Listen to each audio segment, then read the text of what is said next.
Entonces, le vamos a pasar la palabra a quien va a coordinar esta última mesa. La mesa, le cuento, siempre fue la misma. O sea, no es que cada vez cambiamos de mesa y esta es la última mesa.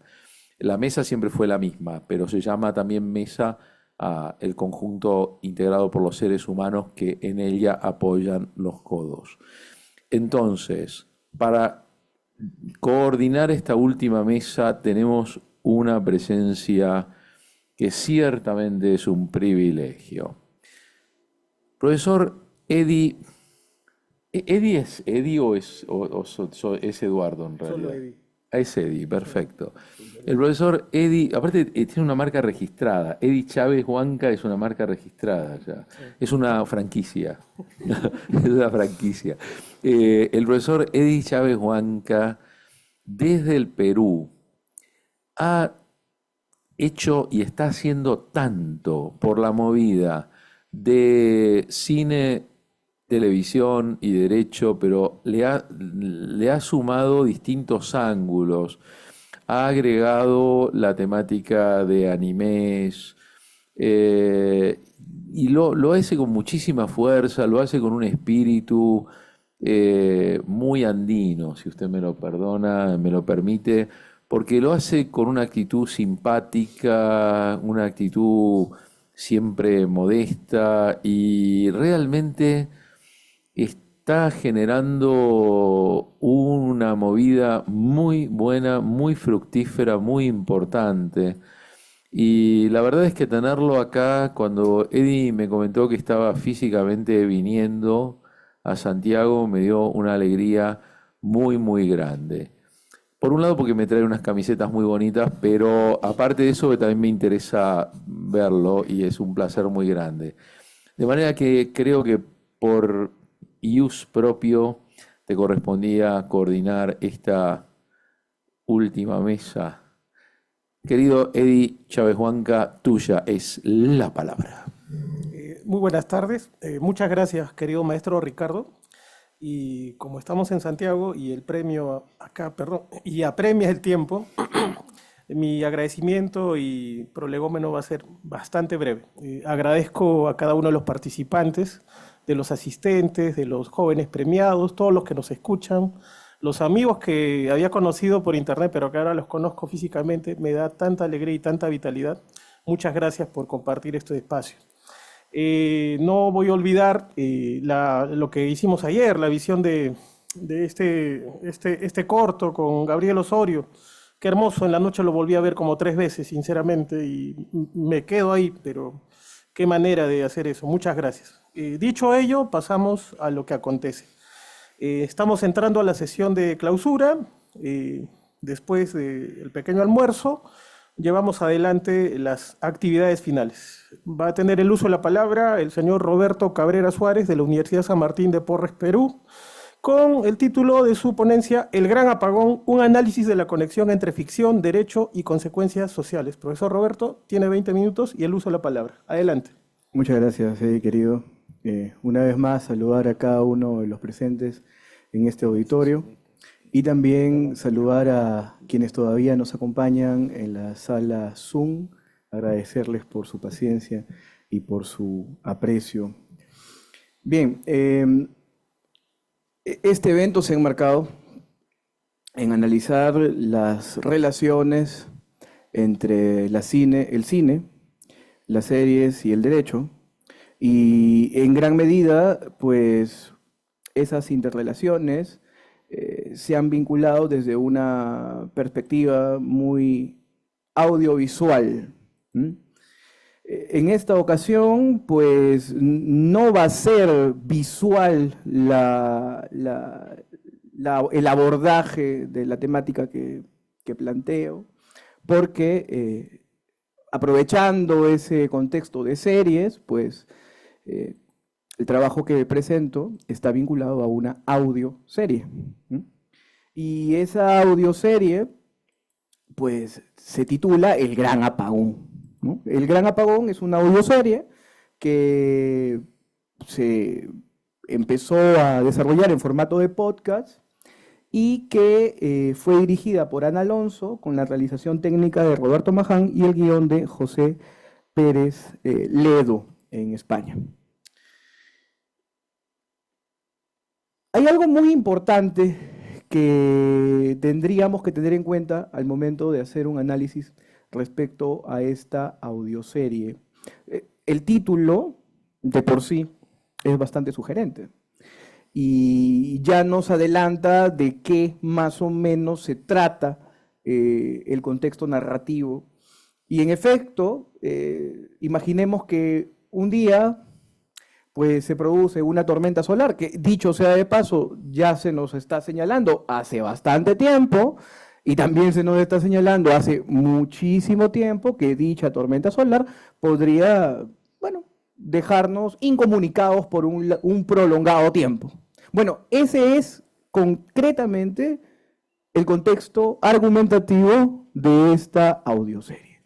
Y analiza las consecuencias que se podrían suscitar o que se suscitan en esta ficción sonora a raíz del gran apagón.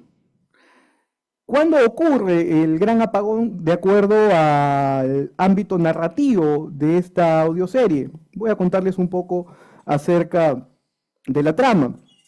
Este gran apagón ocurre el 13 de abril del año 2018. Y producto de una intensa tormenta solar, pues se desactivan los satélites, los sistemas eléctricos, a pesar de que mucho tiempo atrás habían una serie de advertencias por parte de la comunidad científica que hacían prever esta situación. Y que sobre todo se habían enfocado en que el gobierno o los gobiernos de los distintos países del mundo pues tomen medidas con la finalidad de que las consecuencias de este gran apagón que se podría suscitar, pues no generen un impacto económico, social, etcétera, etcétera, etcétera.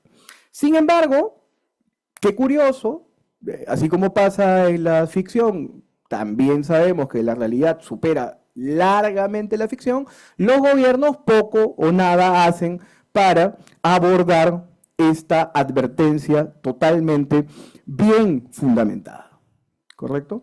Entonces, ¿qué ocurre el 13 de agosto del 2018? Pues colapsa la infraestructura, se afectan las comunicaciones y por ende todo lo concerniente al transporte, al suministro de agua, las conexiones a internet. Imaginemos un momento que en estos momentos se va la luz, ¿no? Nuestros amigos que se encuentran en el Zoom ya no nos podrían escuchar, ¿verdad? Y lamentablemente pues reduciríamos de forma bastante significativa los efectos o lo que buscamos a través de este evento que se logra difundir a través de internet y por lo tanto gracias al fluido eléctrico. Imaginemos un poco más, imaginemos de que ese apagón pues dura medio año o dura un poco más de ello, porque se dañó toda nuestra infraestructura tecnológica. Pues, ¿cómo haríamos para coordinar un evento de esta naturaleza? ¿Y cómo haríamos para hacer las compras? Ya que ahora estamos tan acostumbrados a las billeteras digitales, al uso de las tarjetas de crédito y un largo etcétera. Y luego, pues, imaginemos cuál será la reacción de las distintas personas en nuestras sociedades. ¿Cómo tomarán ese tipo de situaciones? Porque no podrán utilizar los cajeros, no podrán tener acceso al dinero, y eso probablemente traiga consigo de que las personas, pues, dejen aflorar parte de sus conductas que no necesariamente, pues, resultan habituales. Pues eso es lo que ocurre precisamente en esta ficción sonora. Y las reacciones iniciales son evidentemente de confusión, de miedo, de desesperación, porque no había manera de informarse de las razones por las que se había generado este gran apagón. Pese a que la comunidad científica había estado advirtiendo a los distintos gobiernos del mundo. Bueno, hay algunas historias entrelazadas que merece la pena comentar. Son varias las historias entrelazadas porque ese es el formato de este podcast. Una de ellas es de un padre y una hija en Galicia. Ellos están aislados en la costa gallega, luchan por sobrevivir frente a la escasez y logran captar a través de la onda corta, porque el padre tenía un aparato de estos que podía transmitir a través de la onda corta, un mensaje, ¿no? Y ese mensaje señalaba de que podían ir a su casa para, de alguna forma, abastecerse de provisiones, pero lo que no tenían era agua. No recibe en ningún momento mensaje de respuesta, pero sí llega en un determinado momento los militares. Y los militares empiezan a entregar algunas provisiones a las distintas casas que se encontraban en algunas comunidades de la costa gallega, entre ellas la de estos, digamos, por así decirlo, protagonistas. ¿Qué ocurre? Que la información que la hija, la menor de edad, tenía respecto a esos camiones que se habían ido trasladando en una determinada zona geográfica, la había compartido a través de la señal de onda corta, si bien es cierto, sin obtener respuesta alguna, pero dicha información no quería este grupo de militares que pueda trascender. En otras palabras, que la información vinculada al hecho de que determinados camiones se estaban trasladando de un lugar a otro por la costa gallega era una información que no podía ser de conocimiento público. Y con la finalidad de que esa información sea negada, hay un caso de tortura, tanto específicamente para el padre, ¿no?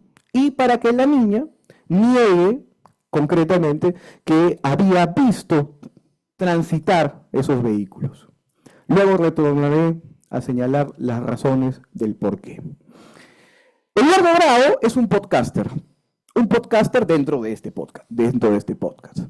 Eduardo Bravo es un periodista de información. Nótese lo interesante aquí, en los últimos años han proliferado muchos personajes a través de los medios como YouTube, como Spotify, como Apple Podcast, etcétera, para tratar de comunicar determinada información muy a su estilo. Eduardo Bravo utiliza este podcast con el objetivo de cuestionar las razones por las cuales el gobierno de España no había tomado cartas en el asunto oportunamente, pese a que se había informado por la comunidad científica de estas situaciones que eventualmente ocurrirían. Lo que logra Eduardo Bravo al momento de investigar es comprender que en el Museo del Prado hubo la noche anterior, al 13 de abril, unos camiones que llevaron, ¿correcto?, gran parte del arte del Museo del Prado a una zona que no se conocía.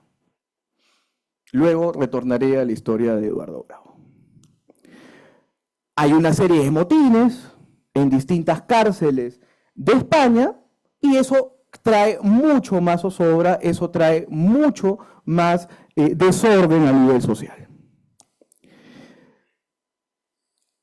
El papel de los medios independientes, a propósito, es un papel bastante significativo porque, en gran medida, los medios de comunicación que empiezan a transmitir a través de la radio, luego de que poco a poco se empieza de alguna forma u otra a recuperar, luego de varios meses, estamos hablando aproximadamente 5 o 6 meses, el fluido eléctrico y por lo tanto las comunicaciones y demás, es de aceptar la información que el gobierno de turno había señalado, que no tenía conocimiento respecto a las consecuencias eventuales de un gran apagón. Pero Eduardo Bravo logra descubrir que eso no era así. ¿A través de qué? A través de filtraciones. Filtraciones de documentos y filtraciones de grabaciones de los ministros junto con el presidente de turno. Y eso genera como consecuencia un escándalo que obliga al gobierno a aceptar que tenía información, pero que no la había compartido con la población por una sencilla razón, porque eso iba a generar desorden, eso iba a generar temor, y como no se podía evitar que se produzca esta tormenta solar que consecuentemente iba a generar el gran apagón, preferible era no informarlo con el objetivo de que eso no traiga caos. Esa era la razón. En la segunda temporada hay dos historias que merecen la pena comentar. Una, el aparecimiento de grupos radicales. Uno de esos grupos radicales es el Sol Negro. El Sol Negro es un grupo radical que estaba, una secta, perdón, que estaba liderada por una señora. Una señora que consideraba que el Gran Apagón era una revelación divina de los tiempos que estaban llegando a su fin y que por lo tanto tenían que renovarse espiritualmente. Y eso había generado como consecuencia que no solo torture a sus miembros de dicha secta para tratar de, con ese objetivo, sean fieles a mantenerse dentro de una propiedad donde ellos se encontraban y no salir, sino que también genera una circunstancia totalmente caótica, porque eran menores de edad también los que sufrían las consecuencias directas de las torturas que sus padres sufrían. No negamos aquí que los menores también sufrían tortura. Se iban a un cuarto de reflexión, llamémoslo así, donde por prolongadas semanas pues no se les daba de comer, no se les daba de beber, y eso los tenía en una situación de quiebre emocional. La segunda historia que merece la pena comentar es la siguiente, la vinculada al hecho de que, a consecuencia de las investigaciones de Eduardo Bravo, el gobierno hace que las cosas parezcan un accidente y fallece. Y eso genera como consecuencia que muchos otros podcasters informen respecto a el evento del Museo del Prado. Y el evento del Museo del Prado trae consigo que se interconecte la historia original, la primera historia que se narra, que está relacionada a la familia gallega. ¿Por qué se relacionan? Porque uno de esos camiones que vio esta niña en la costa gallega transportaba las obras de arte del Museo del Prado. Una de las periodistas que justamente estaba muy interesada en conocer qué había ocurrido, logra descubrir una verdad totalmente escalofriante. ¿Y cuál era? De que en el Museo del Prado no solamente había transportado obras de arte, sino que se había transportado de varios lugares a personas. ¿A qué lugares? A búnkeres. Y por esa razón era que los militares no querían que la información vinculada a el tránsito de ciertos camiones de militares de un lugar a otro sea informada ni siquiera a través de la onda corta y que sea conocida por la población. Como podemos darnos cuenta, y luego de lo que logra descubrir esta periodista, que era algo totalmente escalofriante, repito, y escalofriante, ¿por qué? Porque en esos búnkeres vivían, digamos, las personas más importantes del Reino de España, las personas más influyentes del Reino de España, como si se tratase de un hotel 5 estrellas, ¿correcto?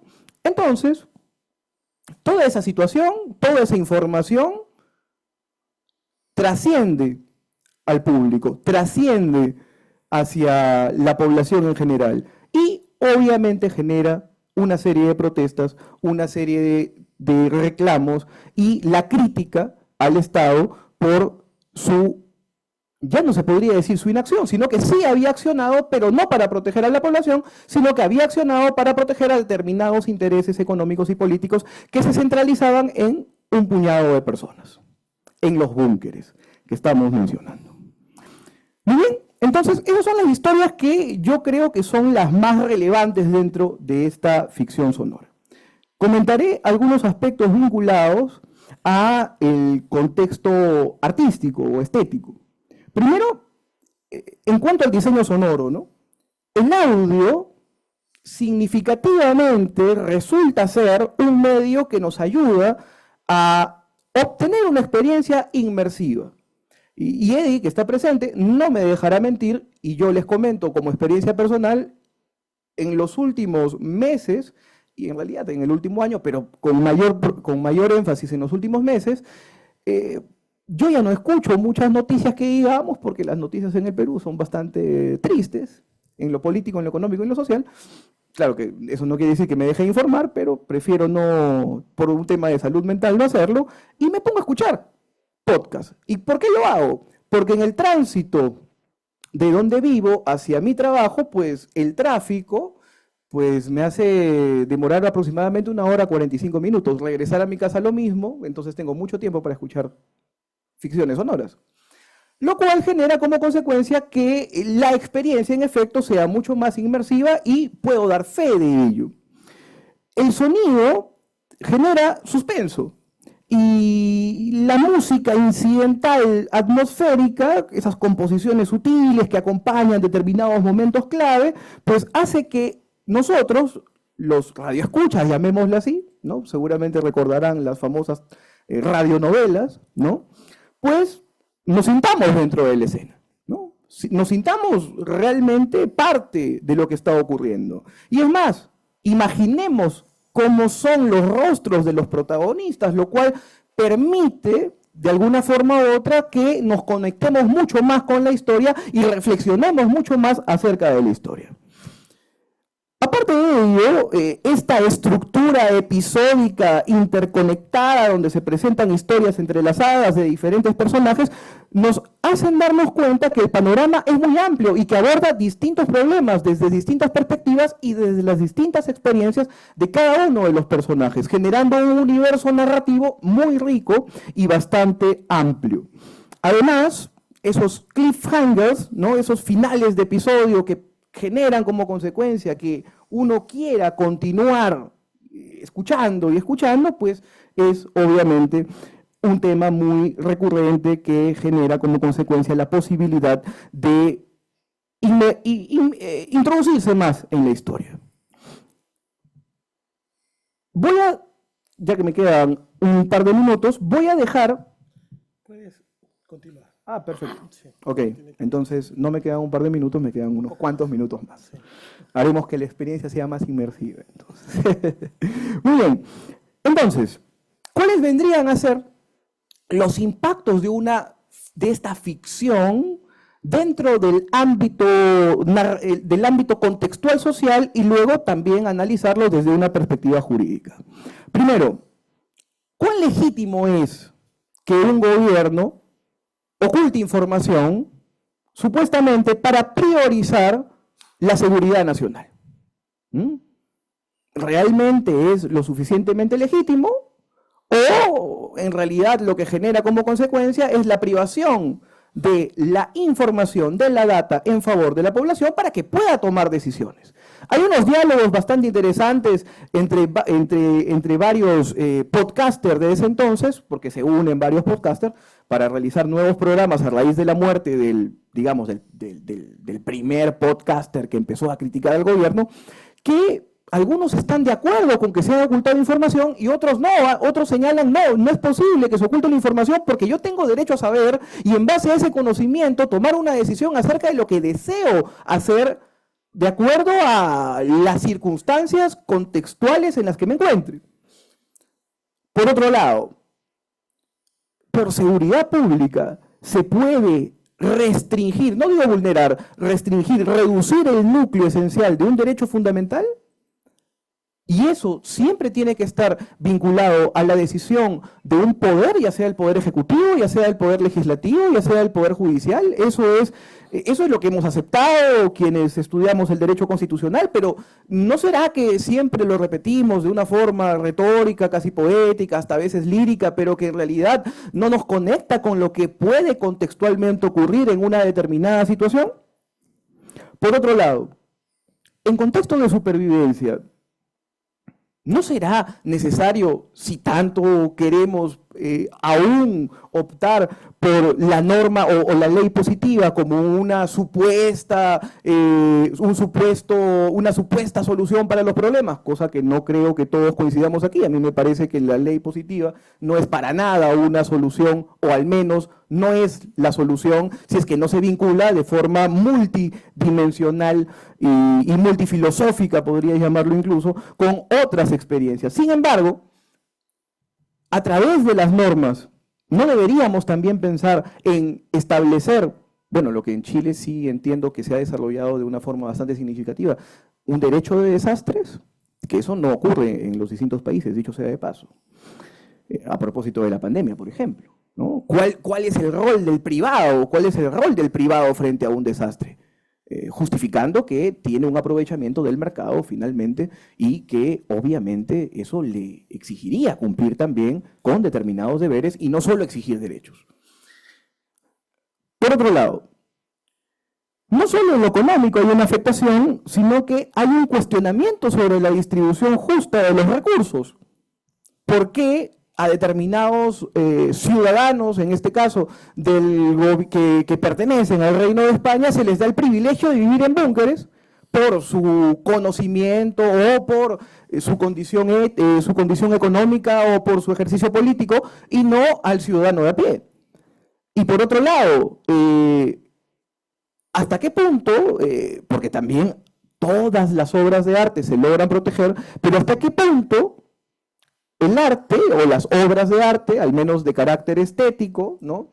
Tendrían una preferencia en cuanto al contexto físico, de espacio, frente a salvar una vida más ante una situación de desastre? Por otro lado, en ese sentido, a mí me parece que la ficción, sin lugar a dudas, la ficción sonora en especial, nos ayuda a iluminar de forma bastante amplia esa intersección entre el derecho y la vida cotidiana.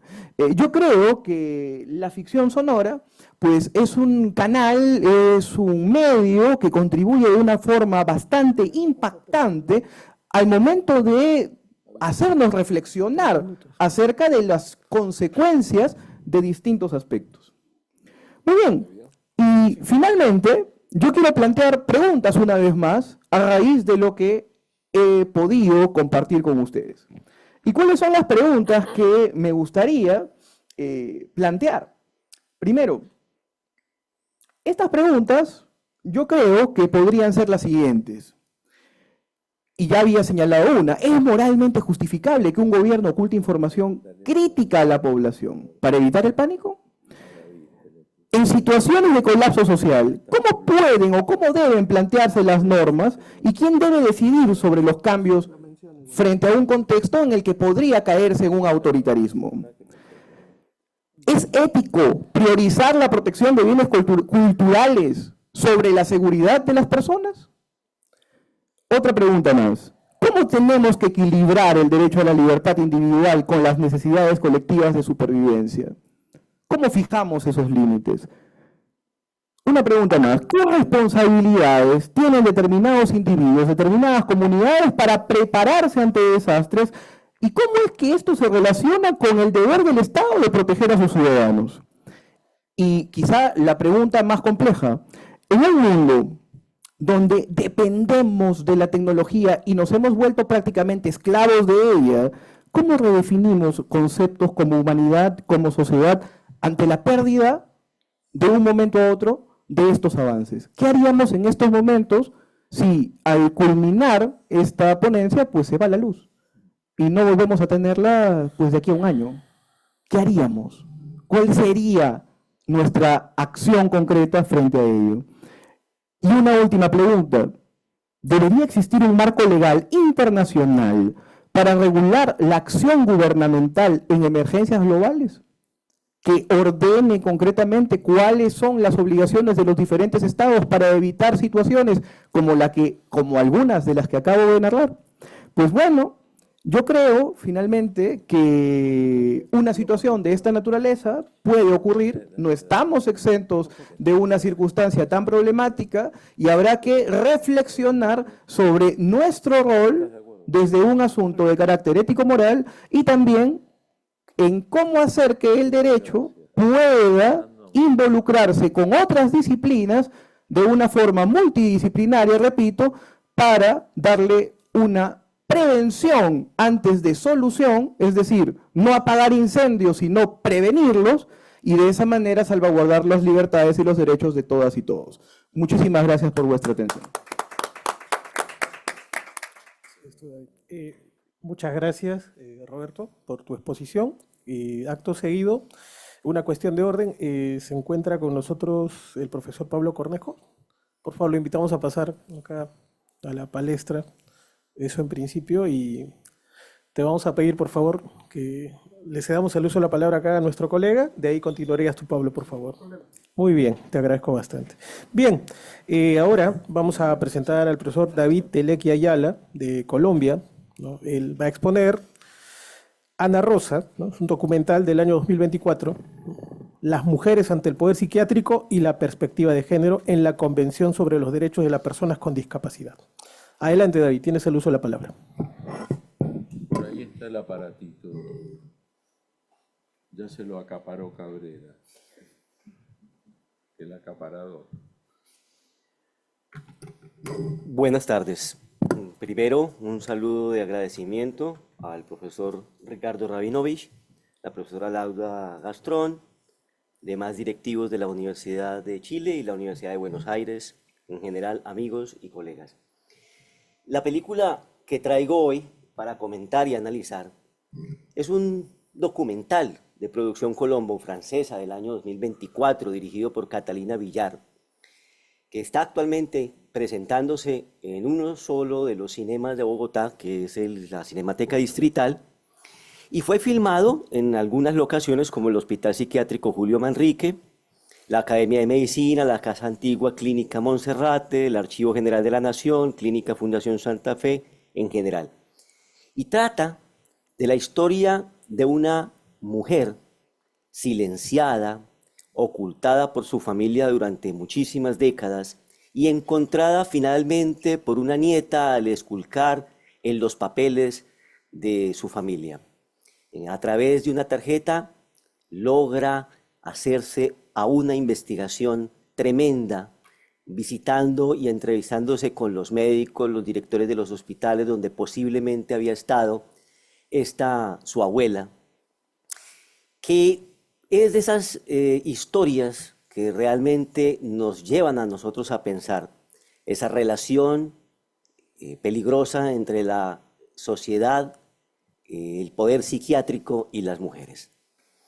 A la abuela, Ana Rosa, en los años finales de los años 50, le practicaron una lobotomía. Ese procedimiento macabro, que constituyó el epítome tal vez del control psiquiátrico, le fue practicado en las sombras de un hospital psiquiátrico, bajo la supervisión de médicos, y simplemente a través de esta historia se van hilvanando una serie de situaciones que nos llevan precisamente a descifrar cómo el poder psiquiátrico se ha constituido y se constituyó en unos momentos determinantes de la historia en un elemento clave de violencia contra la mujer.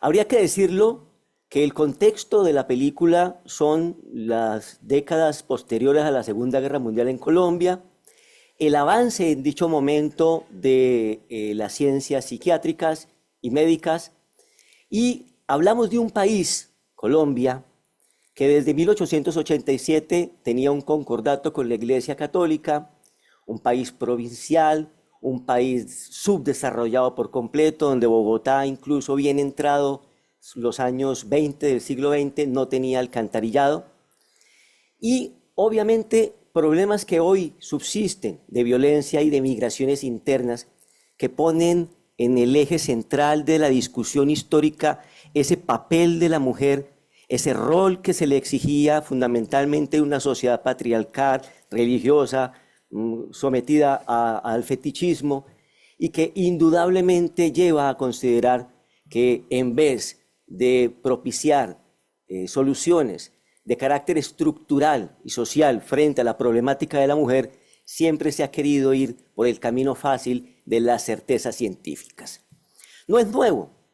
Este país del que les hablo en este contexto en el que vivía esta mujer es un periodo que sigue fundamentalmente a una breve instalación del poder liberal en Colombia luego de una gran hegemonía conservadora, lo que trajo consigo que incluso desde 1887-86 con la Constitución de Núñez hasta 1930 con el gobierno de Enrique Olaya Herrera, que se rompe la hegemonía conservadora, tenemos un país pacato, que se sumergió profundamente en una ignorancia religiosa, en donde las ciencias no avanzaron y en donde los pocos ejemplos de instalación de la academia y de las ciencias fueron incluso debatidos por la Iglesia Católica como posibles aperturas a una degradación y una degeneración de las sociedades. Las ciencias nunca fueron vistas con buenos ojos.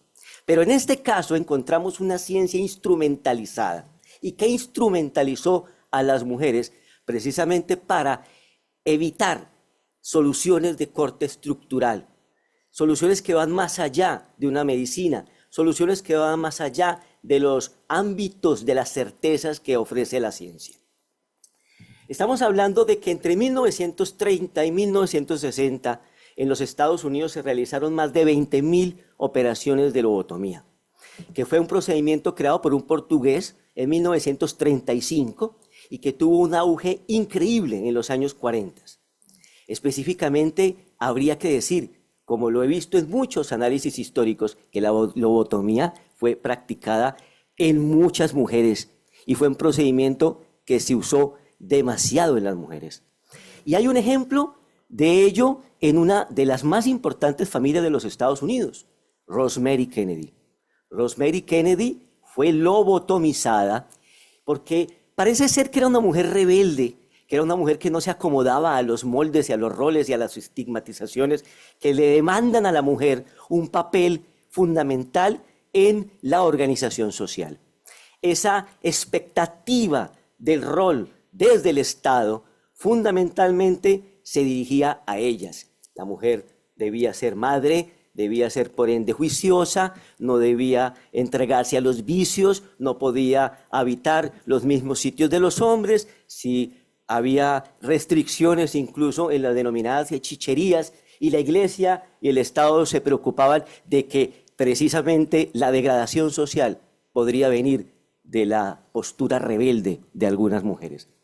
Por eso la lobotomía es tan clara como el epítome científico de la psiquiatría. Y es por ende que en nuestro país, en estos momentos del contexto de Ana Rosa, estamos hablando del primer Congreso Nacional de Mujeres en 1945, el segundo en el 46. Alcanzaron el voto en el 54. Entonces estamos también frente a una psiquiatría que se ofrece también como una forma de eliminar esa rebeldía y esa emancipación de ese momento de las mujeres. Fíjense cómo es en ese preciso momento histórico en el que se están formando unos movimientos feministas, sufragistas y que están dando los resultados, es cuando aparece la psiquiatría con estos procedimientos. Pero vamos más allá del contexto. En primer lugar, tenemos que partir de que la idea principal de esta charla es que la medicalización o patologización o psiquiatrización es un proceso de carácter social, cultural y político. Y más entendiéndolo desde carácter general como el desarrollo de ese positivismo filosófico, de ese positivismo científico que siempre creyó que debían solucionarse todos los problemas a través de las ciencias. Qué grave error entender que una ciencia pueda tratar de controlar todos los ámbitos de la vida humana. ¿Cómo es posible que la problemática de la cotidianidad, cómo es posible que esas problemáticas que tienen unos trasfondos económicos, sociales, de dominación y de poder y de violencia, se transformen únicamente en enfermedades y trastornos o síndromes? Eso es absolutamente lo más aberrante que pueda haber de la historia de la psiquiatría. Sin embargo, empecemos por decir con Foucault que en un primer momento Jean-Philippe Pinel encuentra en los manicomios a todos los locos encerrados en unas condiciones absurdas de maltrato y de barbarie. Y lo tenemos como uno de los primeros que abre las puertas y libera a los locos de los manicomios. Pero ya llegamos a un punto científico en el que ya esa posición humanitaria, esa posición de bondad, esa rehabilitación pretendida como los fines de la ciencia, es precisamente el mal esencial. No hay mal más grave que cuando se le dice a alguien es por su bien. Cuando se le dice es por su bien, es el más esencial de los males. Por eso Thomas Szasz, uno de los principales pioneros de la antipsiquiatría, reclamaba y protestaba en esa postura que él también tenía de carácter político, cómo la psiquiatría se vino a transformar con el tiempo en la antigua Inquisición. Y es en efecto que existe una línea muy delgada entre los procesos contra las brujas y el proceso de lobotomicización que tuvimos en el siglo XX. Entonces, encontrar ese trasfondo de lo que hay más allá del simple navegar por las ciencias nos acude en la memoria Charcot. Charcot era el dueño de la histeria. En su hospital famoso donde se recluyó a investigar exclusivamente este mal exclusivo de las mujeres, en la Salpêtrière, en París, tenía un pabellón especial dedicado a eso. La primera pintura que vemos está inmensa en París, exponiendo cómo Pinel daba las clases, exponiendo a una mujer como ejemplo incluso, y viendo cómo se desarrollaba incluso una conducta escenográfica, teatral, histriónica, porque eso era uno de los síntomas precisamente de la histeria. Entonces, ese proceso que lleva de la medicalización a la patologización nos dice que incluso el manual DSM, que ya va en su quinta versión, contempló incluso la homosexualidad como un trastorno de la personalidad. Estableció que a partir de 6 apenas trastornos o enfermedades, mejor, llegamos a 200 o 300 y hoy 500, donde vemos síndromes y padecimientos absolutamente absurdos y ridículos, como el síndrome de Procusto, el síndrome de la mujer rebelde, el síndrome de la mujer viuda, el síndrome de la mujer separada, para todo hay un síndrome. El síndrome del que se come las uñas, todo, etcétera, está recluido en un concepto psiquiátrico médico. Entonces, la patologización lo que lleva es precisamente a desviar el curso de atención esencial de los problemas. Si todos son enfermedades, ¿dónde queda la economía? ¿Dónde queda la violencia contra la mujer de historia marginal? ¿Dónde queda la pobreza? ¿Dónde queda la desigualdad estructural en las sociedades? No, es un problema eminentemente físico. Y por eso, desde incluso el cuerpo de la mujer ha sido un campo de batalla, no solamente de las ciencias. También en su momento, desde los griegos se decía que, incluso de allí proviene el término histeria, de útero, deambulaba, el útero errante en el cuerpo de la mujer, que depende de dónde se ubicara, le trastornaba. Y obviamente le trastornaba es conformar una anormalidad alrededor de ello. Y esa anormalidad no es más que una desviación social. Entonces, si la mujer no era madre, no estaba correspondiendo a su rol, era porque tenía un trastorno, era porque padecía una enfermedad. Y eso no lo vemos tan lejos hoy. No lo hagamos como si hubiera pasado. Y ya les voy a demostrar por qué razón no tenemos que estar sino alertas a esos campanazos de una renovación del positivismo científico, que hoy a través de las neurociencias pretende darle respuestas incluso en el campo de lo criminal a la conducta humana. Diluir responsabilidades es desplazar soluciones estructurales, es extender también el control social. Estas nuevas tendencias neurocientíficas renuevan ese positivismo y esa medicalización y por ende la patologización de la vida humana cotidiana. Todos los problemas se volvieron patologías. Las necesidades de certeza del ser humano que aligeran la vida pero eliminan también su libertad se encuentran en el centro neurálgico de esta discusión. Hay una autora que me encanta a mí, que se llama Siri Husband, no sé si está bien pronunciado el nombre, habla de la certeza precisamente como una de esas necesidades tan absurdas del ser humano de tratar de entenderlo todo. Y hoy en día llegamos a conclusiones científicas que indican que los neurocientíficos ya han descubierto el punto donde se produce la maldad, donde la moral se trastorna, y han llevado a conclusiones incluso de paneles científicos que hoy en día están dándole la vuelta al mundo. Entonces, ¿cuáles son esos problemas que descienden desde el útero, pasan por la psiquis, pasan por los nervios con Charcot y después vienen a transitar por la psiquis con Freud? Salieron del cuerpo para depositarse en la psiquis con Freud. Pero de todas maneras es la misma perspectiva, porque si bien es cierto, Freud ya no hablaba específicamente de nervios, pero sí hablaba de traumas, del inconsciente, es allí donde también a través de estos análisis se llega a por qué existe la histeria. ¿Cuáles han sido los impactos y los desafíos de la medicalización de la vida cotidiana y los fenómenos corporales en las mujeres como la menstruación, la menopausia y su sexualidad? Son de orden trascendente.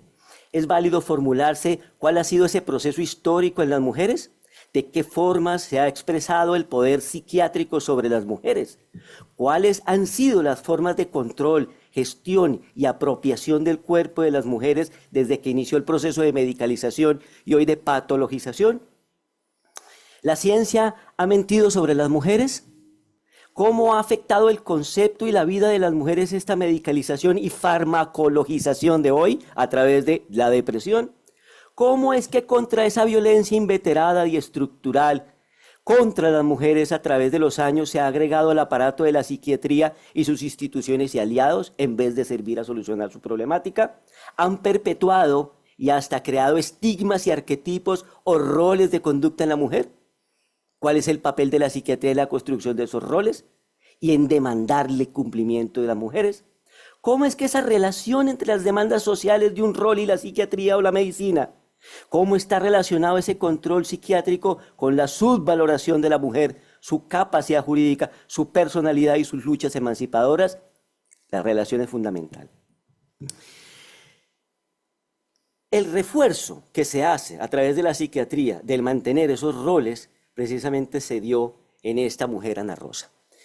Ana Rosa era una mujer rebelde, era una artista, era una abuela que no estaba sometida a esos cánones. Se voló para los Estados Unidos, tuvo amantes, no era muy fiel a su marido, etc. Y terminó, por orden de su esposo, recluida en un hospital psiquiátrico. Pero la historia de ella es la historia de muchas mujeres en el mundo. Es la historia de Rosemary Kennedy, es la historia de Edith Wharton, también psiquiatrizada, es la historia de Jane Addams, también luchadora de los derechos, y de Charlotte Perkins, que quisieron no asumir esas obligaciones y esos roles del hogar, y tal vez ni siquiera en el tema de las vestimentas. ¿A cuántas mujeres que no seguían la vestimenta de la mujer fueron recluidas en hospitales psiquiátricos? ¿A cuántas se les medicaliza hoy por no cumplir con sus roles de madre e infundir en ellas unas preocupaciones científicas que no tienen? ¿Hasta qué punto estamos hablando hoy de un síndrome como el síndrome premenstrual? Entiendo que en la China, por ejemplo, ni siquiera se habla de eso. La China asume la mujer la menstruación como algo natural, no como un problema de enfermedad, ni una patología, ni algo que deba ser farmacologizado ni medicalizado. Entonces también existe aquí una visión cultural occidental, en donde confiamos demasiado en las ciencias. Y, de paso, la psiquiatría ha ofrecido un ataque a la emancipación de las mujeres. La mujer que se emancipa, mujer psiquiatrizada, y en este caso mujer lobotomizada, pero también al mismo tiempo mujer olvidada y silenciada, porque la búsqueda de Ana Rosa no se hizo simplemente en sus archivos familiares, tocó ir al Archivo Nacional por parte de la directora a encontrar las recetas médicas, las fórmulas, la historia clínica, y ya de ellas no había absolutamente nada. Todas las historias clínicas de la psiquiatría están en el olvido si no fueron quemadas. ¿Por qué? Porque es una vergüenza lo que hicieron. Porque ha sido una vergüenza lo que ha hecho la psiquiatría a lo largo de estos años. Entonces, encontramos, por ejemplo, que trayendo a colación este tipo de cosas, vemos como Lynn Parker en 1992 habla de las invenciones de las enfermedades de las mujeres. Y la industria farmacéutica y los manuales DSM encargan de definir los límites de la normalidad y de lo patológico. Se convierte en malestares producto de desigualdades en patologías individuales. Las categorías mentalmente inestables siempre han correspondido a una estigmatización de la mujer. Ah, claro, es inestable, es loca. Se quiere emancipar, es loca. Y esto es una epidemia, hay que decirlo. Una epidemia en la que tiene mucho que ver el poder de las farmacéuticas. Porque no olvidemos que estos manuales DSM 1, 2, 3, 4 y 5 son no conformados por científicos en su gran mayoría, sino por empresas que deciden de un momento a otro en una convención qué padecimientos, qué trastornos vamos a incluir el día de hoy en este listado donde ya van en más de 500. Por ende, desde este punto de vista lo que encontramos son sesgos de género que incluso alcanzan a la menopausia. Con nosotros no se escucha esa expresión, se habla de andropausia, pero en realidad no es de un uso muy común. Menopausia sí, pero se dice siempre es para desvirtuar lo que la mujer diga, porque no hay mejor manera de usted invalidar a alguien que volviéndolo loco. ¿Y cómo lo invalida y para qué lo invalida? Precisamente para eliminarle su voz, para silenciarla. Y eso es la crítica que se ha hecho desde la antipsiquiatría con Basaglia, con Sass y profundamente con Foucault de ese papel que ha rendido esta pseudociencia. Entonces, trayéndonos al día de hoy, todos estos antecedentes históricos que tuvieron su epítome con la lobotomía, con la histeria como el máximo expresión de enfermedad exclusivamente femenina, llegando hasta el día de hoy con una serie de medicalizaciones a través de los síndromes, de los trastornos y obviamente de la farmacologización, es como aterrizamos en la Convención de los Derechos o sobre los derechos de las personas con discapacidad. Y efectivamente es a través del análisis de esta convención como llegamos a precisar varios aspectos relacionados con la lucha de las mujeres. Y es lo siguiente. La convención garantiza ante todo dignidad, participación, autonomía, pero sobre todo capacidad generalizadora y consulta de todas las decisiones en el marco médico. Por ende, hoy se habla tanto de consentimiento informado en el campo de la psiquiatría. El modelo de la convención no es un modelo de sustitución, donde una persona reemplace a otra. No, es un modelo de apoyo y de asistencia, pero no de sustitución de su personalidad ni de su capacidad jurídica derivada. Por ende, la capacidad jurídica es una capacidad de todas las personas con discapacidad, para de alguna manera decirlo. La mujer psiquiatrizada tiene doble condición, mujer e incapaz, lo que agrava fundamentalmente su problemática. Pero además de eso hay una falta de acceso a la justicia y una serie de derroteros que también se encuentran en la Convención. Y obviamente que el artículo 6 reconoce que hay muchas formas de discriminación y que por ende este derecho convencional es una barrera contra esta serie de tendencias científicas modernas o posmodernas que siempre quieren la certeza para solucionar todos los problemas. Los tratamientos psiquiátricos involuntarios están en el ojo del huracán, invisibilizan las causas sociales de los males profundos. Ha de haber siempre enfoques intersectoriales, medicina, sí, pero también la ciencia, la economía, la cultura y todos los aportes que se brinden desde todas las aristas. El modelo es de apoyo, se garantiza el consentimiento y esa tensión entre los derechos humanos y el control psiquiátrico es lo que pone de manifiesto un enfoque de género. Y ese enfoque de género es el que rompe esa tensión. La medicalización o farmacologización viola la autonomía de la mujer, contemplada en el artículo 12. Pero también desde el artículo 15 se pueden ver que los problemas estructurales van más allá de la mente humana. La película es fundamentalmente una reflexión del papel de las ciencias frente a la mujer. Y hoy en día nos pone a pensar que no estamos lejos de ello, o sea, no han sido épocas pasadas. Lo que pasa es que el control es más sutil, no es tan vulgar, no es tan bárbaro, es sutil. Pero como les decía, esto de rehabilitar, esto de curar, es el mal esencial. Y concluyo con una referencia a una parte de los hermanos Karamazov, donde el inquisidor afirma algo así como, es que los hombres siempre andan buscando perder su libertad, innecesariamente, frente a las certezas, todo lo queremos seguro y cierto. Y no hay nada más falso que eso, que nos conduce es a la pérdida absoluta de la libertad. Por eso esta no es tampoco, ni me las pretendo dar, de un conocedor de la psiquiatría, pero sí es un modo de crítica que tiene un fundamento filosófico claro y que obviamente apunta en una derivación de sus posibilidades a ser una afectación más de los derechos de las mujeres. Gracias.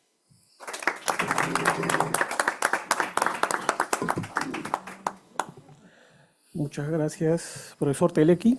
Muy interesante su exposición. He anotado aquí una frase que usted ha mencionado, breve y muy rápido. No hay nada más grave que alguien te diga que hacer algo por tu bien, ¿no? Algo así. Bueno, lo voy a pensar. Muchas gracias. Bien, sin más preámbulos, vamos a continuar con la mesa. Ya está con nosotros el profesor Pablo Cornejo Aguilera. Es un gusto poder saludarlo, ¿no? Ya habíamos conversado de manera virtual, así que me alegro mucho, Pablo, que estés aquí. Él va a exponer los deberes éticos del abogado, una mirada a través de Mejor llamemos a Saúl, la serie de televisión. Adelante, Pablo. Muchas gracias, profesor. Muchas gracias al profesor Ricardo Rabinovich y al profesor Cristian Lepín por la invitación y por la organización de este evento, y también a la Universidad de Buenos Aires y a la Universidad de Chile. Ya sexta vez que se lleva a cabo este evento, cada vez más ampliado, con más días y con más expositores, que da cuenta también de cómo esta temática se va posicionando en la academia y, lo que es más interesante, cómo es que los académicos son invitados a efectuar sus reflexiones.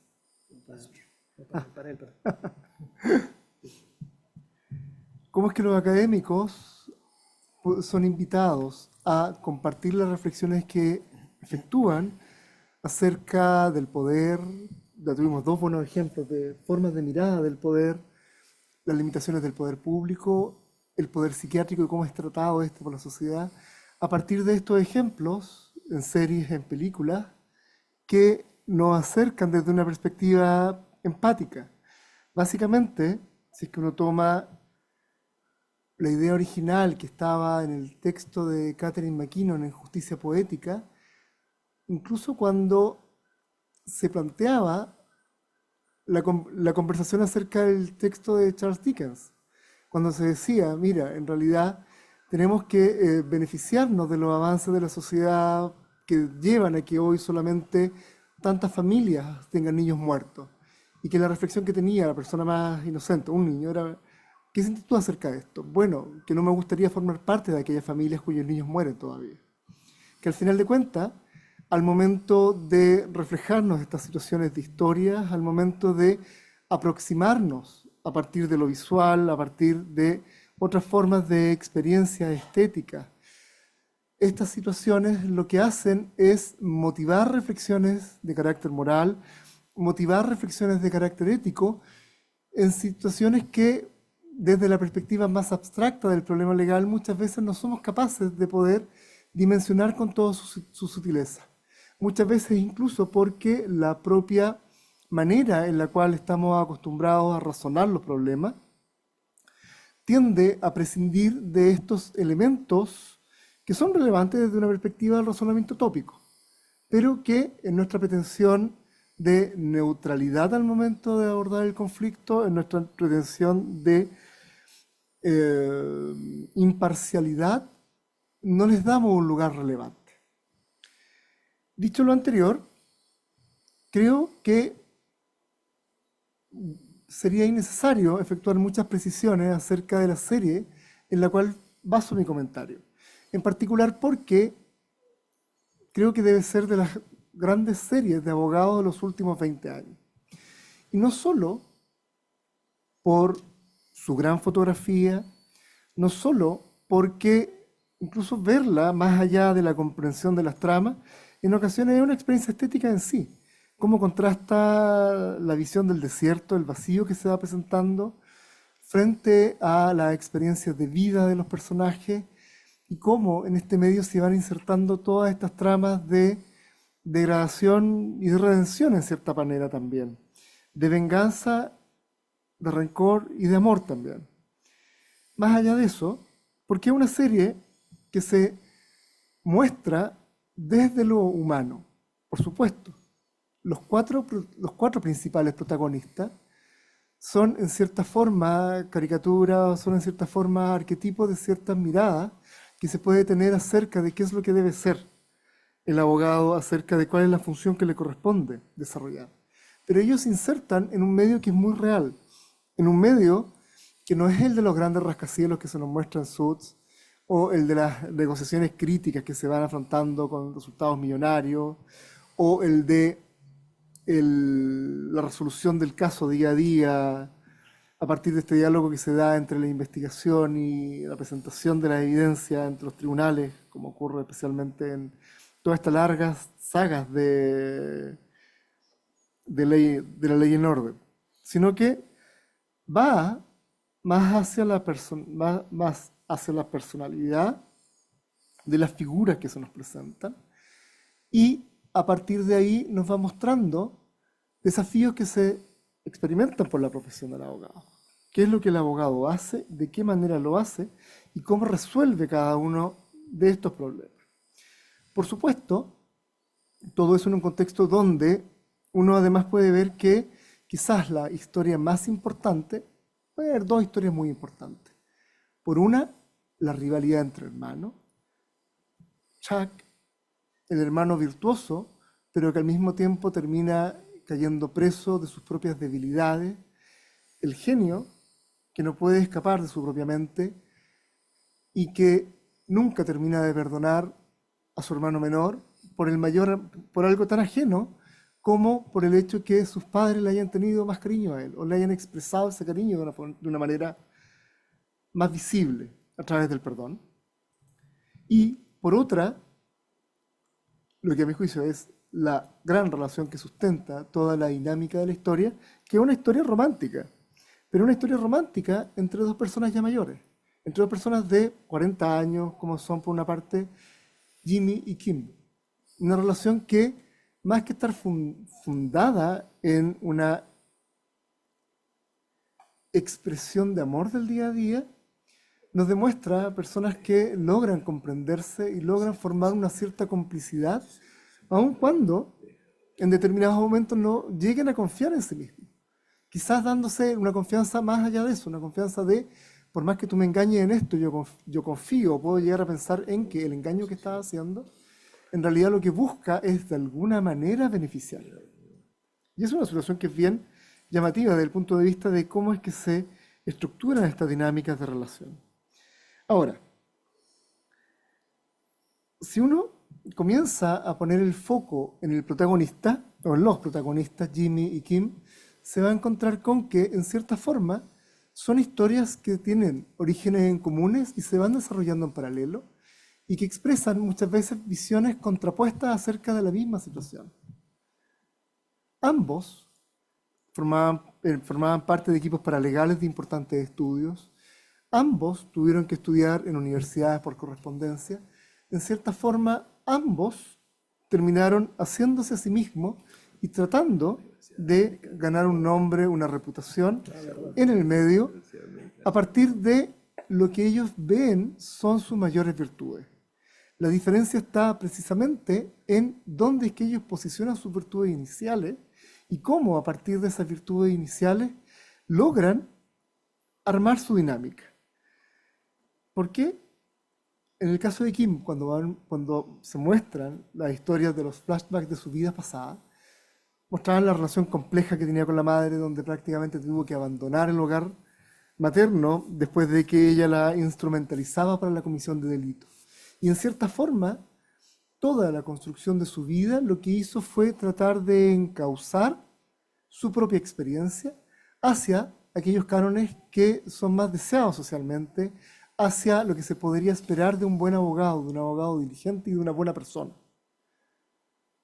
Por el contrario, Jim parte de una base completamente distinta.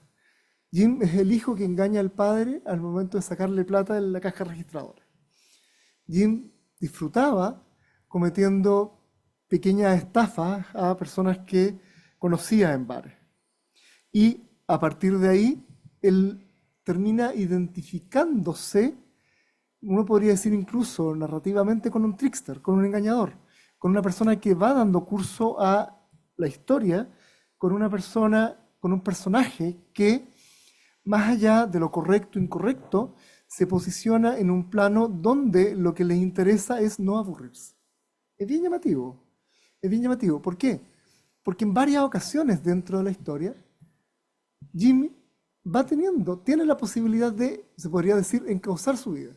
Ser un abogado de buen vivir. Ni siquiera un abogado estándar, un abogado de buen vivir. Múdate a Santa Fe, te pasamos un auto de lujo, quédate acá. ¿Y qué es lo que él hace? Incluso figurativamente, trata de llenar su vida de colores. Empieza a vestirse de una manera extravagante. Empieza a tratar de romper el molde, porque en verdad lo que a él le interesaba no era tanto destacar por sus dotes como abogado, no era tanto ser su hermano, sino que buscar una manera de mostrarse a sí mismo, exhibiéndose como alguien que logra romper este molde y que vive bajo sus propias leyes. Vive más allá del bien y el mal, vive una vida donde lo que le interesa es poder, en último término, mostrar lo que consideran son sus habilidades, el engaño. Más allá de la perspectiva ética evidente que la vamos a ver a continuación, eso es bien llamativo. Y es bien llamativo porque, incluso desde la perspectiva de qué es lo que hace un abogado, en cierta forma un abogado debe tener una cierta capacidad para engañar a otro. No lo llamamos directamente engañar, pero sí llamémoslo convencer. ¿Hasta qué punto? ¿Dónde está el quiebre? ¿Dónde está el límite? ¿El engaño implica ocultar deliberadamente información al otro? Bueno, cuando uno negocia siempre lo hace. Hasta el punto que ya se encuentra en la condición de poder mostrar todas las cartas. Pero uno parte de la base de que tiene que existir una cierta desconfianza recíproca. Todo eso, en la historia de Jim, ¿hasta qué punto llega? Hasta el punto en que el engaño es su vida. Hasta el punto en que el engaño deja de ser divertido. El engaño deja de servir para un propósito, obtener algo, divertirse, y pasa a ser la vida que tiene que llevar como simplemente para efecto de no ser capturado. Deja Nuevo México, se va a Colorado, si mal no recuerdo, y tiene que vivir una vida que incluso gráficamente se nos muestra como una vida gris. El contraste entre la última vida que tuvo y la vida gris que tiene que soportar ahora. Con algunos destellos de vez en cuando lograba precisamente volver a tener esa vida pasada. Ahora, dentro de todo esto, es divertido pensar en alguien que hace de su vida su engaño, pero que no busca el dinero. El dinero en Better Call Saul es instrumental. Saul no está más feliz cuando recibe la plata del narcotraficante, cuando tiene la bolsa con $7 millones. Está complicado, pero lo está pasando bien. No está, claro, él busca que se cierre luego el acuerdo en un grave conflicto de interés para poder anticipar el momento en el cual va a recibir un fin importante por concepto de éxito. Pero no le interesa tanto el dinero, de hecho no lo muestran gastando el dinero, en ningún momento se le ve viviendo una mejor vida por el hecho de tener más dinero. Sigue con la misma vida más o menos mediocre, pasó de tener una oficina en un subterráneo de una tienda de manicure vietnamita a tener una oficina igualmente sui generis, también en un centro comercial y con la Constitución de los Estados Unidos pintada en las paredes y una estatua de la libertad de hule en el techo. No le interesaba el dinero, le interesaba el engaño, le interesaba el poder que darle a engañar. Y en cierta forma, si es que uno sigue incluso, esta idea no es mía, esta idea es de Simmel, el dinero es el medio por excelencia. ¿Y cuándo es que uno puede demostrar que tiene un poder en una relación? Precisamente cuando está dispuesto a desprenderse de la relación. Cuando yo tengo mayor poder sobre el dinero, es cuando estoy dispuesto a emplear los modos instrumentales. Que el dinero no es un fin, el dinero es lo que puedo hacer con el dinero. Y eso es lo que él comprendía.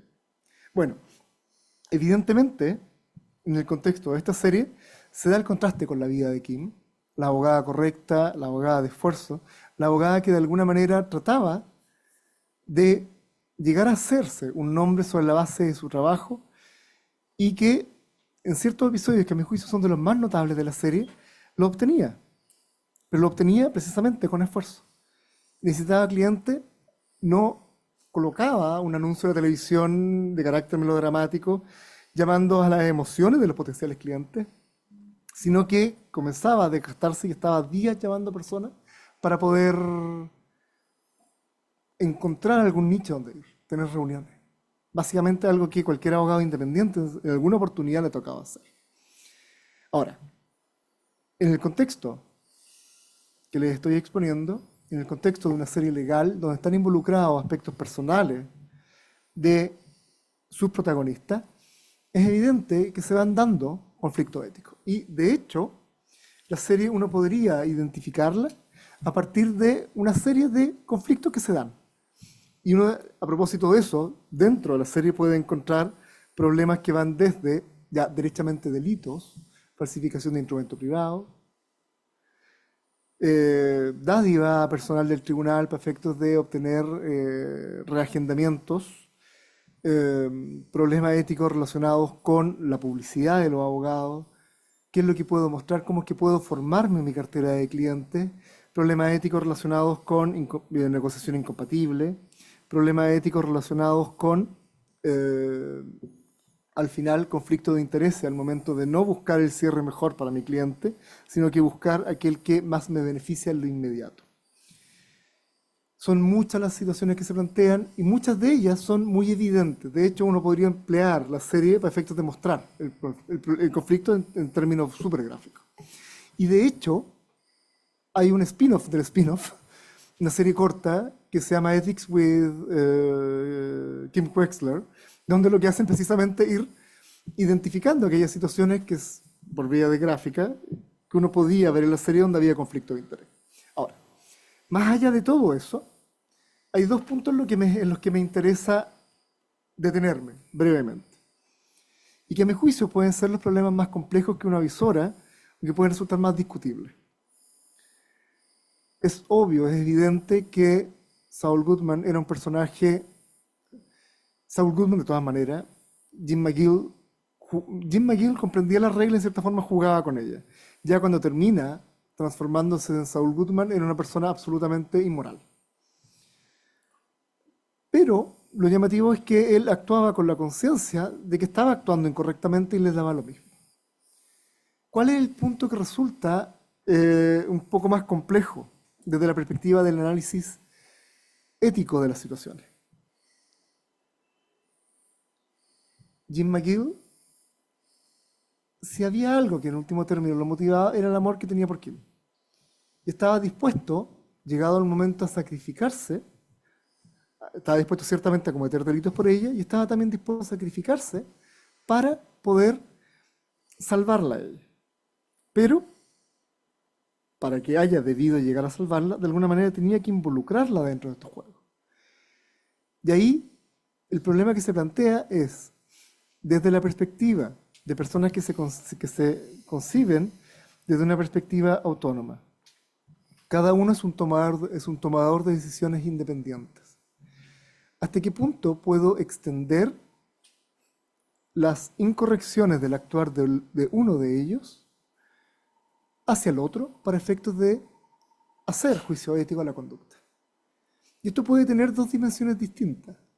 De hecho, si es que uno viese esto desde una perspectiva independiente del reproche, más allá del problema ético que siempre se involucra en el reproche, si es que uno viese esto desde una perspectiva material, es bastante habitual que en nuestras legislaciones civiles contemplen reglas que precisamente miren hacia la incorrección inicial del autor del beneficio. Las reglas que reprochan el aprovechamiento del dolo ajeno se fundamentan en ideas como esa. Independientemente de que yo pueda efectuar un reproche a la conducta de quien obtiene el beneficio, entiendo que el origen mismo de este lleva a que pueda existir un cuestionamiento a la facultad de retener ese beneficio. El origen ilícito del beneficio que se está obteniendo lleva a que exista una obligación de carácter restitutorio. Por supuesto, en un caso como ese, no va a existir una regla indemnizatoria, porque la indemnización supone el reproche, pero sí va a existir una solución restitutoria. Pero más allá de eso, ¿hasta qué punto se me puede hacer responsable ya efectivamente del actuar del otro? ¿Cuáles son, en último término, y esta es la cuestión complicada, los deberes que tengo para... A ver, ¿existe algún deber de prevenir que otro actúe incorrectamente? Si yo sé que otro está actuando incorrectamente, ¿tengo algún deber de prevenir la continuación de esa conducta? Y, en último término, ¿hasta dónde puedo invocar funciones institucionales, como el rol del abogado, o situaciones de deliberada ignorancia acerca de la incorrección del actuar para efecto de salvar mi propia responsabilidad? Ambos casos se dan dentro de la serie más o menos gráficamente. En uno, había una imagen que era bastante recurrente. Antes de confesar cualquier actuación ilícita, cualquier actuación incorrecta, entre Jim y Kim se pedían dinero. Pásame $100. ¿Por qué? Porque ahora soy tu abogado. Esa dimensión bastante material que está dentro de la idea de la consideration del derecho anglosajón, me diste los $100, ya me estás pagando, desde ahora en adelante lo que me cuentes va a quedar comprendido dentro del servicio que te estoy prestando. Formalmente puede funcionar, pero al menos nos resulta llamativo que se recurra a una institución que, al menos uno de los personajes, mira con cierto respeto para efectos de instrumentalizar un deber de confidencialidad. Y luego, en su otro extremo, y al caso más gráfico de la propia historia de Saul Goodman, hasta dónde el abogado puede invocar los deberes de confidencialidad que tiene con su cliente para efectos de llegar a participar del esquema delictual. Y, por otra parte, la ignorancia. Si hay algo en lo cual me parece no se está actuando correctamente, ¿es suficiente una excusa del tipo no me lo cuentes? No quiero saber lo que estás haciendo. Si luego igual voy a terminar obteniendo algún beneficio de la situación. Si luego igual me voy a ver de alguna manera involucrado en el resultado de la misma. Nuevamente ahí comienzan las tensiones. Y las tensiones que existen, ¿por qué se producen? Básicamente porque en un contexto de interacciones humanas habituales, uno está correctamente habituado a pensar bajo una lógica estricta de autonomía. Yo no puedo hacerme responsable de lo que haga el otro. ¿Por qué? Porque yo no tengo regla generalísima, un rol de garante en relación con la conducta ajena. Pero el problema se comienza a dar una vez que uno incorpora estos factores de carácter institucional. En cierta medida, los abogados tenemos roles de garante. Los códigos de ética nos lo imponen. Por supuesto, yo tengo un deber de confidencialidad en relación con la información que me pueda haber dado un cliente y que me sirva para su defensa en materias penales. Si un cliente me confiesa la comisión de un delito, yo estoy obligado a mantener esa confesión bajo reserva. Pero, por el contrario, si es que el cliente me anticipa que va a cometer un delito, la mayoría de nuestros códigos de ética no solamente liberan al abogado del deber de confidencialidad, sino que le establecen, tome las medidas destinadas a que ese delito no se materialice. Y eso va asociado precisamente al rol que se le da al abogado dentro de toda esta función. La autonomía puede funcionar, es una buena base para entender las relaciones en contextos interpersonales, donde no existen deberes asociados a funciones. Pero la propia existencia de la función hace que el argumento de la autonomía pierda cierta fuerza al momento de resolver, pues nos comienza a imponer deberes de actuación o deberes de prevención en relación con aquellas conductas de terceros. Y luego, aunque estrechamente vinculado con lo anterior, está el otro gran problema, al menos desde la perspectiva de nuestras prácticas actuales de desarrollo profesional, el de la publicidad, que es tomado en muchas ocasiones dentro de la serie. La relación abogado-cliente es una relación de confianza. Nacen de ella importantes deberes de carácter ético y, lo que es más llamativo, da importantes libertades a ambas partes. El abogado, por regla general, tiene la libertad de decidir si toma o no el caso, incluso según si se aviene con sus criterios éticos o no. El cliente, por su parte, también tiene la misma libertad en relación con el abogado y ambos no solamente tienen la posibilidad de decidir si encomienda el encargo, acepta el encargo, sino que una vez que comience a ejecutarse, puede en cualquier momento el cliente revocar, el abogado renunciar. Esta confianza, en cierta forma, si uno lo mira desde la perspectiva de las regulaciones civiles, se fundamenta en la existencia de relaciones personales, donde se van imponiendo deberes de consideración particulares hacia las partes que intervienen en estas relaciones, y visiones más tradicionales son relaciones que se van generando con el tiempo. ¿Cuál era el diseño inicial ideal? Que incluso lo contenían los códigos de ética. Usted, abogado, hágase un nombre a partir de su prestigio profesional. Que los clientes que le vayan a llegar, le lleguen por su buena reputación, el boca en boca, la buena experiencia. Que sea al final de cuentas un ejercicio agregado de buen desarrollo profesional, el que lleva a que usted se pueda posicionar como alguien competente en el mercado, como alguien buscado por sus clientes. ¿Qué es lo que ocurre al día de hoy? ¿Qué es lo que mostraba ya Better Call Saul? Muestra una realidad donde esa relación de confianza y de incluso preparación acabada de los casos en representación penal no existe. El mejor de los casos, infractor de ley, comete un delito, tiene audiencia, ¿qué hace? Se le asigna a un defensor particular que va a recibir $300 y tiene por lo mismo el incentivo para hacer lo menos posible, pero para salvar la audiencia. Y luego, eso se va extendiendo. Restantes usuarios del sistema de justicia. ¿Cómo es que el abogado va llegando hacia ellos? Ya no es un problema que se presenta de buena práctica, de... Pablo, perdona, te quedan 3 minutos, por favor. Ya. De hacerse un nombre, sino que, ¿cómo me muestro más?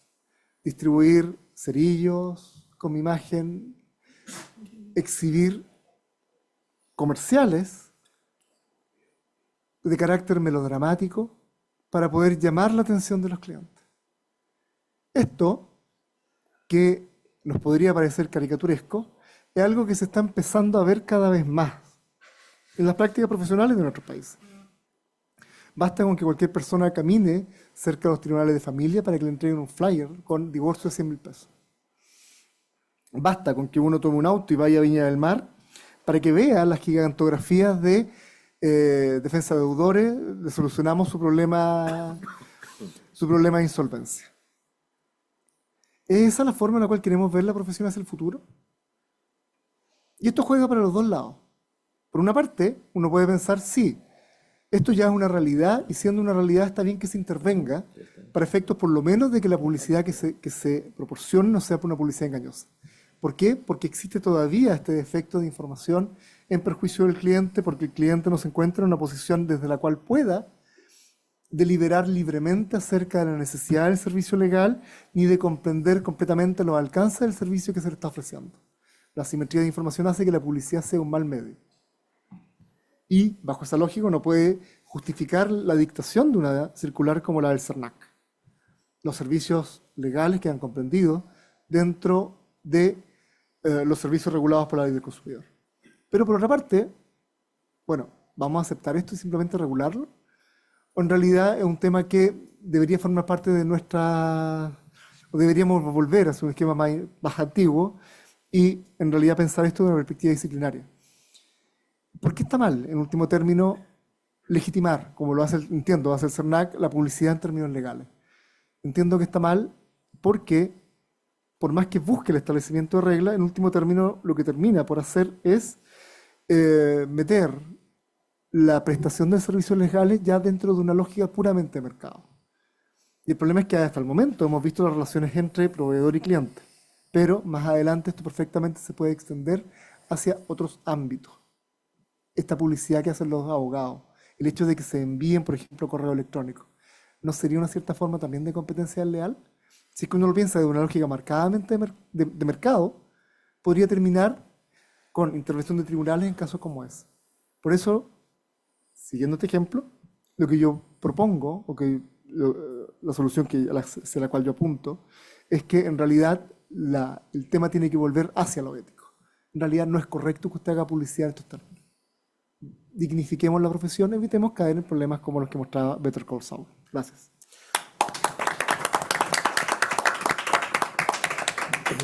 Muchas gracias, Pablo. Permítame, por favor, una cuestión de orden. Por mandato imperativo de la TAM, me tengo que pasar a retirar. ¿Ya? Así que les mando un abrazo enorme a todos y Dios mediante espero estar aquí en Santiago físicamente el próximo año. Que así sea. ¿Ya? Un abrazo grande. Por lo mismo cedo la dirección de la mesa al maestro Ricardo. Permiso. Muchísimas gracias. Mesa recibida. Cuídese, querido Eddie, y gracias por todo. Una silla vacía siempre es una metáfora de la tristeza.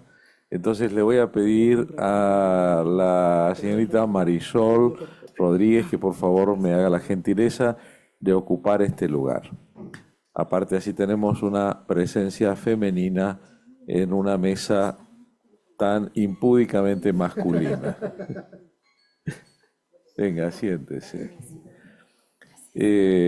Entonces, resulta que se ha presentado ahora don Ignacio Antonio Reynoso Puerto, que junto con Benjamín Alexis Gamboa Campos, ambos de la Universidad Católica Silva Enríquez de Chile, han obtenido una mención en el concurso de este evento.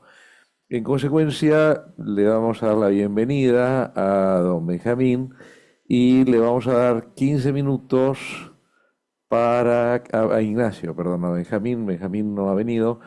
Le vamos a dar 15 minutitos entonces y lo vamos a escuchar con mucho interés, al tiempo que le damos un fuerte aplauso por la mención que ha obtenido. Aunque nos hubiera encantado que, visto y considerando que evidentemente les interesa el cine y la televisión y el derecho, que hubieran estado presentes durante el evento y no que hubieran venido solamente para escucharse a sí mismos, ¿no? Esta especie de onanismo académico de venir a escucharse uno solito, ¿no? Hubo exposiciones muy lindas durante estos 3 días que ustedes dos se las han perdido olímpicamente. Adelante, don Benjamín, lo escuchamos 15 minutos con mucho interés. Perdón, Hola, buenas tardes. En nombre de mi compañero que no pudo asistir hoy por temas personales, voy a presentar yo por él, por parte del grupo. Em, Dentro de ello, hablaremos sobre Tony Montana y el debido proceso. Dentro de la escena, hay una escena específica donde Tony Montana es detenido.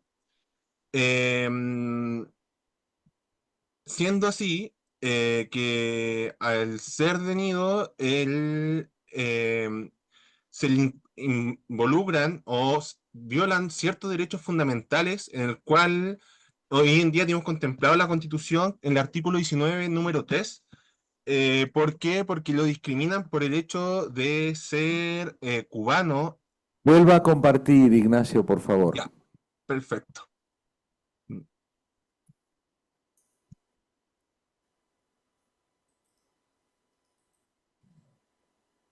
¿Se ve? Sí, perfecto, gracias. Ya. Dentro de ello, se le involucra en la dicha escena por el ser cubano y estar considerado como un, un eh, prisionero político en esta escena, donde en este caso el FBI o la policía de carácter, la policía estadounidense es quien lo empieza a involucrar con ciertas cosas que él no hizo y a ser discriminado. Dentro de ello, nos preguntamos si sobre la dignidad de Tony Montana se vulnera ello. Sí, se vulnera. ¿Y cómo se vulnera? Se vulnera a él, no principalmente uno de ellos que vamos a ver, al 19 número 3, no asesorándolo con un abogado en las circunstancias de que él es detenido. Y ahora es correcto, nos preguntamos si es correcto las acciones que tomaron las fuerzas policiales en este caso. Primero, como ya anteriormente en la parte introductoria señalé, contamos el artículo 19, número 3 de la Constitución, el que habla sobre este debido proceso, el artículo 46, número 2 del Pacto de San José de Costa Rica y el artículo 8.2 de la Convención Americana de Derechos Humanos y el artículo 2 de la Declaración de los Derechos Humanos y la ley Samudio, porque en esta escena, aparte, se le aplica una discriminación porque le hacen ciertos puntos que lo critican como homosexual y que por eso también es detenido. Dentro de esto, sobre las normas de la Constitucional, eh, primero, el artículo 19, número 3, en cual dijimos que en esta escena no se cumple un debido proceso, no se debe asesorar un abogado, está siendo imputada por, por un hecho que él no cometió y al final por simple hecho de discriminación a su raíz que es de Cuba. Y en ese momento, en el año 1800, encontrándose en un contexto político de bloqueo económico con Estados Unidos. Y específicamente acá en el PowerPoint sale que le aplica una responsabilidad penal y la cual se presume, viendo de esta manera que esta presunción no se prueba siendo así. Con ello, hablamos sobre también del pacto internacional en el cual, sobre el inciso A y B, bueno, que no se aplican en las ciertas circunstancias donde ocurre ello. Siendo de esta manera en que la legislación interna, cuando trata este debido proceso y se alegan que han sido violados, de esta manera fueron vulnerados. También cuando no se presuma un presunto lesionado a los derechos y el acceso a los recursos, y se han impedido agotarlo. En ningún momento se agotan los recursos para darle un correcto proceso a Tony Montana. De esto se comprueba que hay un retardo injustificado sobre esto. Y bueno, eh, no habiendo debido proceso y respondiendo a las preguntas que al principio hice. Y con ello, también mencionamos el artículo 8.2 de la Convención Americana, en cual toda persona inculcada a un delito tiene el derecho a comprobar lo contrario, que es inocente. Porque si presumimos que la presunción de inocencia consiste en que alguien es inocente hasta que no es, que se diga lo contrario. Con ello, no sé, bueno, como valga la redundancia, se vuelve a repetir, que el derecho es inculpado, o sea, él es inculpado sin ningún abogado, no hay una comunicación previa, esta persona que es inculpada no está siendo asistida por un defensor y eso violaría una garantía fundamental. Bueno, sobre el artículo 2 de la Declaración de los Derechos, de la Declaración de los Derechos Humanos, eh, o sea, dentro de esto se discrimina a la raza cubana y en un momento que le preguntaron si era homosexual, que también en ese momento lo querían tomar detenido también por ciertas, por si comproban ciertas conductas homosexuales de él. Dentro de esta escena, nos preguntamos si independientemente del contexto en el que se encuentra un político, ¿es correcto o no que a una persona que porque no va contra la dignidad humana y dando de esta manera una posición desigualitaria? Dentro de ello contamos también la ley Zamudio o la ley 20.609, en la cual de esta manera bueno, el proyecto de esta ley era evitar ciertas, a ver, disculpe, ciertas conductas xenófobas o homófobas, las cuales se establezca una persona. O sea, en el derecho chileno esto podría aplicarse, podría instaurar y vamos, porque se cometió una conducta arbitraria.